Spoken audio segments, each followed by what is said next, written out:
એટલે ધારાસભ્યનો દબદબો ગજબ કહેવાય. ખાલી રમૂજમાં વાત કરી અને મંત્રીએ આશ્વાસન પણ આપી દીધું કે હવે મેચ આવશે તો ટિકિટ તમને મળશે. પણ આ ટિકિટનો વિવાદ જે શરૂ થયો હતો એમાં વળતો પ્રહાર આમ આદમી પાર્ટીના ધારાસભ્ય ગોપાલ ઇટાલિયાએ કર્યો છે. એમણે કહ્યું છે કે ભારતીય જનતા પાર્ટીના ધારાસભ્યોને જ ટિકિટ નથી મળતી, ટિકિટના વ્યવસ્થા કરે એવી રજૂઆત કરવી પડે છે. અને મંત્રી ઊભા થઈને કહે છે કે હવે ટિકિટ આપવામાં આવશે. પણ એક ગંભીર વાત ગોપાલ ઇટાલિયાએ કરી.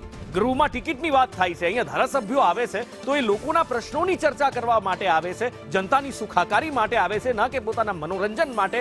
અને જો જે ટિકિટની વાત થઈ રહી છે એના પર જેટલું ફોકસ થઈ રહ્યું છે એટલું જ જો બાળકોના એડમિશન માટે કરવામાં આવે તો ગુજરાતમાં બાળકોનું ભણતર એક અલગ લેવલ પર પહોંચી શકે. મેં જોયું કે ભાજપના એક માનની ધારાસભ્ય શ્રી ઊભા થયા અને સરકારને રજૂઆત કરી કે અમને ક્રિકેટની સ્ટેડિયમની ટિકિટ ન મળી, ન્યુઝીલેન્ડ અને ભારતની ક્રિકેટની ફાઇનલની ટિકિટ નથી મળતી, તો સરકાર કંઈક ટિકિટની વ્યવસ્થા કરે. તો સામા પક્ષે સરકારમાંથી મંત્રી, કૃષિ મંત્રી ઊભા થયા અને એમણે આશ્વાસન આપ્યું કે સરકાર આવતી કોઈ પણ ફાઇનલ મેચ હશે તો બધા સભ્યો માટે ટિકિટની વ્યવસ્થા કરશે. આટલી જ ગંભીરતા, જે બાળકોને શાળામાં એડમિશન નથી મળતું એના માટે કેમ